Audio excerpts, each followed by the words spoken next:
So back at the Miami Grand Prix, F1's newest Cadillac outfit teased a special event, promising big news on their new identity for 2026. In reality, they revealed the Cadillac logo, teasing it as a huge affair like it hadn't been around since the company's inception in 1902. Oh yeah, and they gave us this for some reason.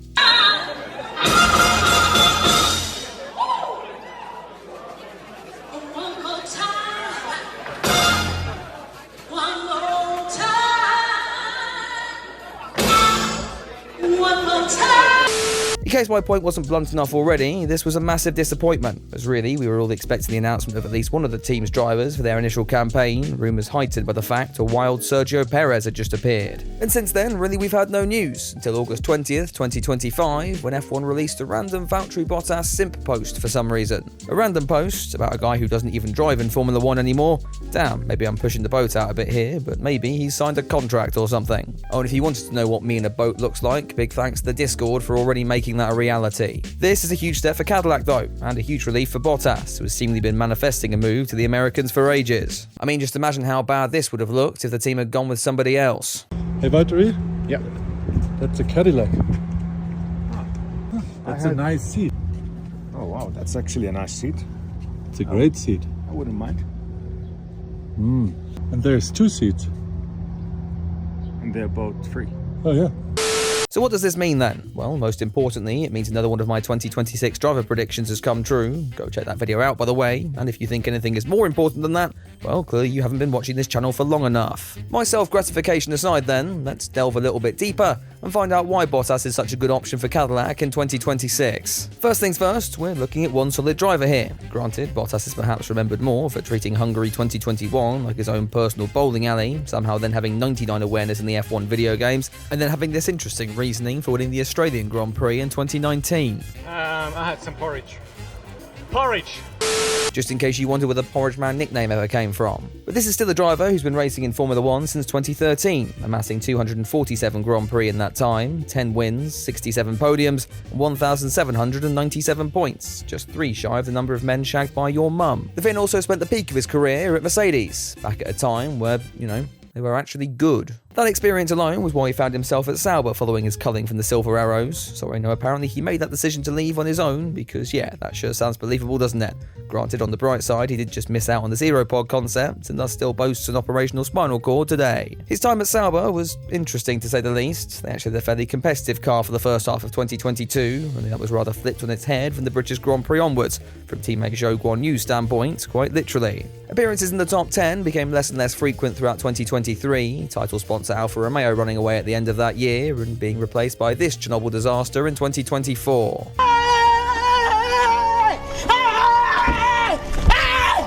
Why are you running? Why are you running? That car was the dog's bollocks. In fact, it was just behind the dog's bollocks, which actually makes it dog shit. Can you tell I'm really proud of that one? Bottas thus entered his last year as a Formula 1 driver as the only full-time entrant to have 0 points, even behind the likes of Franco Colapinto and Oliver Behrman, who only contested 3 Grand Prix. Granted, one of those was for Ferrari, but look, just let me have my point, alright? There were hopes Vallteri would remain with the outfit and partner Nico Hülkenberg going into this season, though while supposedly a deal only needed to be signed, Sauber decked the Finn by announcing the latest coming of Ayrton Senna late in the year. That left Vallteri with no place to go, and thus a frosty conclusion to his time with Sauber. Here it is, driving him to suicide and into the side of Kevin Magnussen at his last Grand Prix. Porridge Man thus revealed he'd been to the Daniel Ricciardo school of F1 comebacks, signing on with an old flame to keep his foot in the door for 2026, and joining Mercedes as reserve driver and shoulder for Kimi Antonelli to cry on. This is where Vallteri carries an advantage over other Cadillac prospects, like latest Verstappen slave Sergio Perez, who, after being fired by Red Bull, vanished off the face of the planet, though after 2024, who can really blame him? That's not to say he's out of the picture for Cadillac, but we'll get into potential teammate options a little later. While Vallteri's record anyway is about as appealing as chocolate-covered sick, he has got the excuse of A, he was driving a Sauber, and B,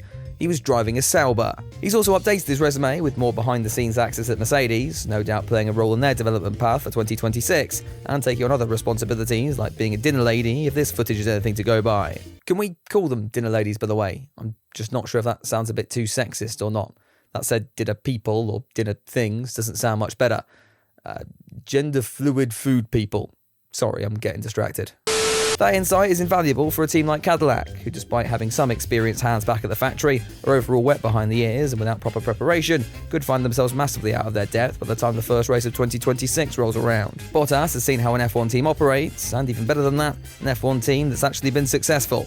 He essentially fills the Romain Grosjean role has had in their early years. Just hopefully the team blow up in the more metaphorical sense.